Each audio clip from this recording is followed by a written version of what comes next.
Bayangkan kamu seorang mahasiswa idealis. Suatu malam, kamu diundang masuk ke Istana Negara, tempat orang paling berkuasa di negeri ini tinggal. Tapi yang kamu temukan bukan kebijaksanaan, bukan revolusi, bukan denyut penderitaan rakyat. Yang kamu temukan justru pesta, tawa, dan perempuan-perempuan cantik yang berdandan mencolok di lorong-lorong kekuasaan. Itulah yang dilihat Suho Gi, dan ia menuliskannya dengan sangat jujur. Inilah cerita tentang catatan yang mengusik kekuasaan dan mungkin masih relevan hari ini.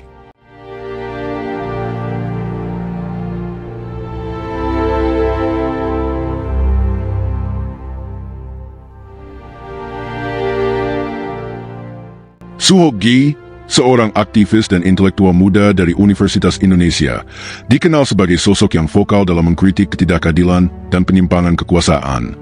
Dalam buku hariannya yang diterbitkan dengan judul Catatan Seorang Demonstran, Gita hanya mencatat dinamika politik tahun 1960-an, tapi juga menyentil sisi-sisi kehidupan elit negara, termasuk kehidupan pribadi Presiden Soekarno, yang menurutnya telah menyimpang dari nilai-nilai perjuangan dan moral kepemimpinan. Kritik terhadap kehidupan di istana. Salah satu catatan paling pedas dan kontroversial dalam catatan seorang demonstran adalah kesaksian Suho Gi saat berada di jantung kekuasaan, Istana Negara. Dia bukan sekadar aktivis jalanan. Ia seorang pengamat tajam, mahasiswa sastra yang terbiasa melihat persoalan dengan sudut pandang humanistik sekaligus kritis. Maka, ketika ia masuk ke istana, ia tidak hanya melihat keindahan arsitektur atau kebesaran seorang kepala negara, melainkan atmosfer moral dan nilai-nilai yang hidup atau mati di dalamnya. Aku dapat membayangkan betapa kotornya hidup perkelaminan di sini, Istana Presiden, tulis Gi. Kalimat ini bukan sekadar umpatan emosional, tapi sebuah kesimpulan pahit dari serangkaian pengamatan. Gi melihat bahwa istana telah mengalami pergeseran makna. Dari yang semestinya menjadi pusat kendali negara, simbol integritas pemimpin, justru berubah menjadi ruang penuh syahwat dan kemewahan, yang tidak mencerminkan cita-cita revolusi. Ia menyoroti bagaimana wanita-wanita cantik menjadi pemandangan lumrah di lorong-lorong istana, dan bagaimana gaya berbusana para pegawai perempuan, seperti sekretaris pribadi Bung Karno, terkesan sensual dan mencolok. Gi jujur mengatakan bahwa ia sendiri sempat terpengaruh oleh penampilan itu, meski biasanya ia mengaku acuh terhadap daya tarik fisik. Di sini, Gi sedang menyampaikan dua hal sekaligus, kritik terhadap standar moral istana, dan kejujuran pribadi yang justru memperkuat kredibilitas kritiknya. Lebih dari sekadar soal pakaian atau penampilan, yang dikecam Gi adalah atmosfer permisif terhadap dekadensi. Istana bukan lagi tempat pengambilan keputusan besar untuk rakyat, melainkan cenderung menjadi tempat hiburan elit dengan pesta-pesta, tawa, dan desas-desus tentang perempuan. Situasi ini, menurut Gi, merusak martabat institusi negara. Ia menyesalkan bagaimana Bung Karno, yang dulunya menjadi simbol perlawanan kolonial dan semangat kebangsaan, kini terkurung dalam rutinitas yang menjauhkan dirinya dari penderitaan rakyat. Apa yang disampaikan Gi juga bisa dibaca sebagai kritik terhadap bagaimana kekuasaan bisa membentuk realitas sendiri, terpisah dari rakyat dan kehidupan nyata. Di dalam istana, orang-orang besar saling puji, bercanda, menikmati kenyamanan. Sementara di luar sana, rakyat antebras, mahasiswa berteriak menuntut perubahan, dan harga-harga terus naik. Di tengah situasi ekonomi dan politik yang genting pada masa itu, suasana glamor di istana terasa semakin menyakitkan bagi seorang pemuda idealis seperti Gi. Catatan ini juga memperlihatkan keberanian Gi dalam membongkar mitos kesucian kekuasaan. Di saat banyak orang justru merasa bangga bisa bersalaman dengan Bung Karno atau sekadar masuk ke kompleks istana, Gi tampil sebagai suara minoritas yang tidak larut dalam euforia kekuasaan. Ia menunjukkan bahwa menjadi pemimpin bukan hanya soal wibawa di podium, tapi juga soal keladanan dalam kehidupan sehari-hari. Baginya, kekuasaan yang tidak menjaga moralitas justru berbahaya, karena akan memberi ruang tumbuh bagi korupsi, manipulasi, dan kehancuran dari dalam. Kritik Gi terhadap suasana istana bukan sekadar soal pribadi Bung Karno, melainkan juga tentang sistem kekuasaan yang membiarkan seorang pemimpin terperangkap dalam zona nyaman yang penuh pujian dan godaan. Dan ketika pemimpin mulai kehilangan hubungan dengan realitas dan nilai, maka seluruh bangsa bisa ikut terseret dalam krisis yang lebih dalam. Dugaan eksploitasi mahasiswi. Salah satu peristiwa yang paling mengusik nurani Suho Gi sebagai mahasiswa dan aktivis adalah surat undangan yang dikirimkan oleh Menteri Koordinator Pendidikan dan Kebudayaan saat itu, Profesor Priyono, kepada Senat Fakultas Sastra Universitas Indonesia. Isinya meminta agar fakultas mengirimkan 20 mahasiswi untuk menghadiri pertunjukan wayang kulit semalam suntuk di Istana Negara. Sepintas, ini mungkin terlihat sebagai bentuk penghargaan atau kesempatan budaya, tapi bagi Gi, permintaan itu mengandung makna yang jauh lebih mengganggu. Yang segera menjadi pertanyaan adalah, mengapa hanya mahasiswi perempuan yang diminta hadir? Mengapa tidak ada satupun mahasiswa laki-laki yang turut diundang? Bagi Gi dan kawan-kawannya, ini bukan soal wayang, bukan soal budaya, tapi soal mentalitas kekuasaan yang melihat perempuan, terutama perempuan muda, cantik, terpelajar, bukan sebagai subjek merdeka, melainkan sebagai hiasan atau simbol keindahan yang bisa dipilih dan dipajang sesuka hati. Permintaan itu, secara tidak langsung, telah menjadikan institusi akademik seperti Fakultas Sastra seolah-olah agen penyedia wanita muda untuk kebutuhan simbolik kekuasaan. Lebih dari sekadar tersinggung, Gi marah. Ia melihat bahwa surat semacam itu tidak hanya melecehkan martabat mahasiswi, tetapi juga menunjukkan betapa jauhnya cara pandang elit negara terhadap perempuan. Di tengah narasi besar tentang pembangunan bangsa dan revolusi mental yang sering digaungkan oleh Soekarno dan kabinetnya, justru ada praktik kecil tapi mencolok yang menunjukkan betapa seksisme dan eksploitasi masih melekat di dalam jantung kekuasaan. Gi menulis dengan kemarahan yang dingin, bukan meledak-ledak, tapi penuh luka logika.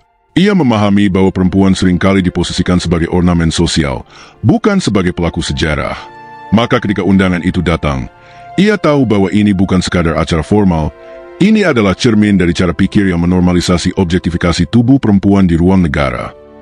Peristiwa ini juga menyentil dunia kampus itu sendiri. Apakah para dosen dan pengurus senat fakultas akan menolak undangan itu demi menjaga harga diri institusi dan mahasiswi mereka? Atau justru menganggapnya sebagai kehormatan untuk dekat dengan kekuasaan?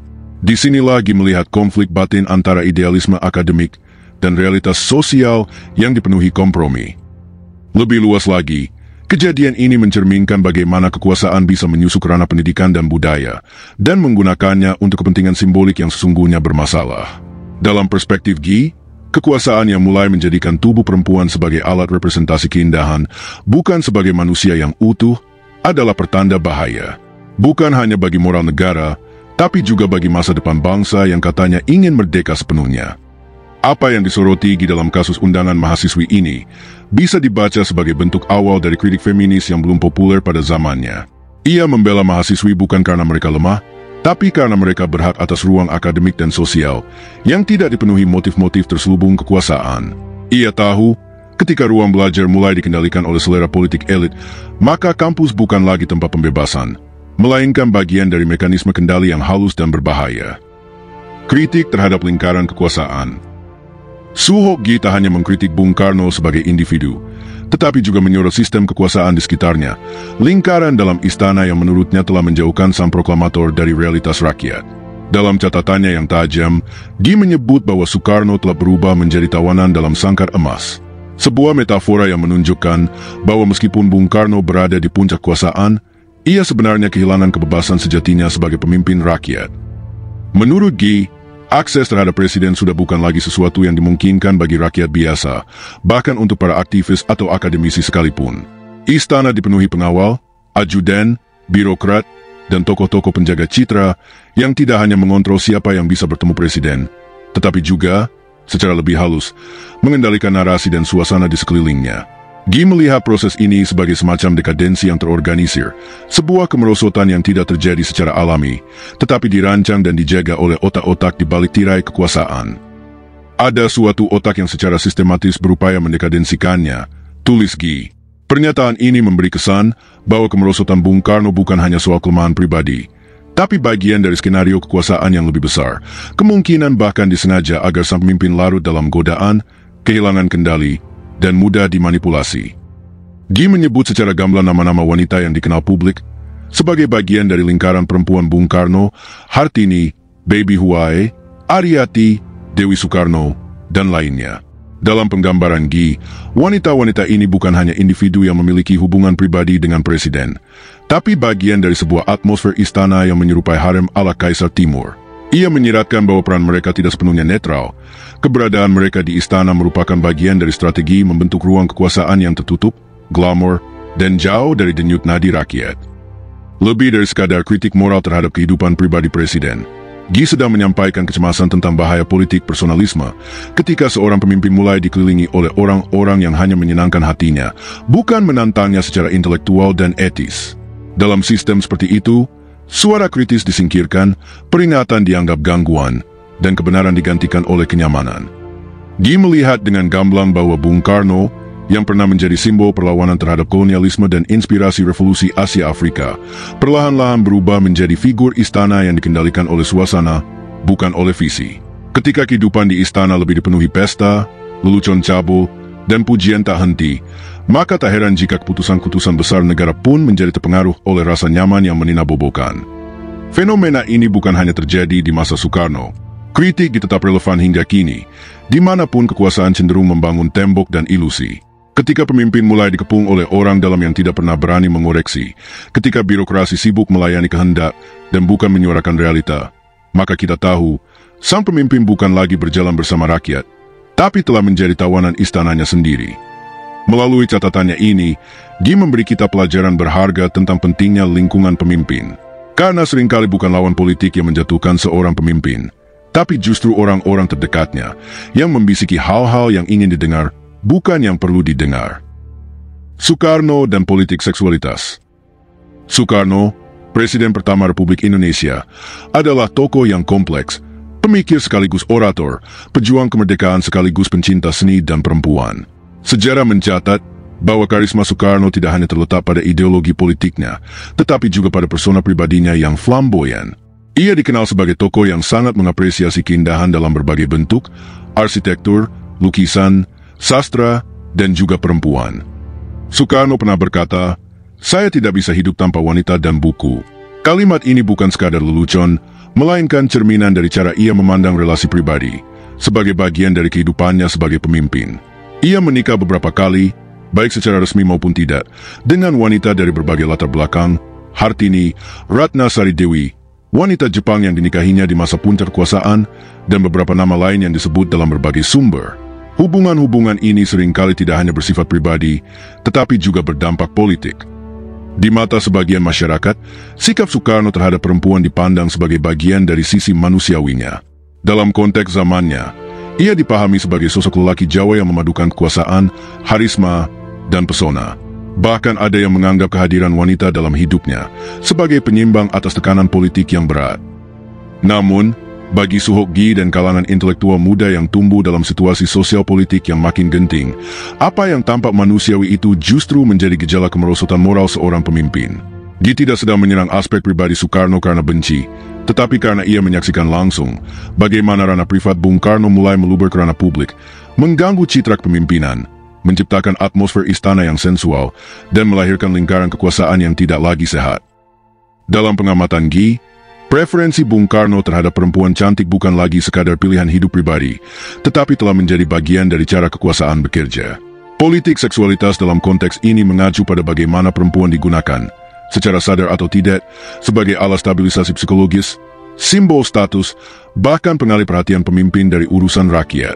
Ketika istana dipenuhi wanita-wanita muda yang terus berganti, ketika pesta dan jamuan menjadi rutinitas, maka ruang untuk berpikir jernih dan mengambil keputusan bijak pun semakin menyempit. Guy menyadari bahwa ini bukan semata soal moral puritan, tapi tentang efek politik jangka panjang.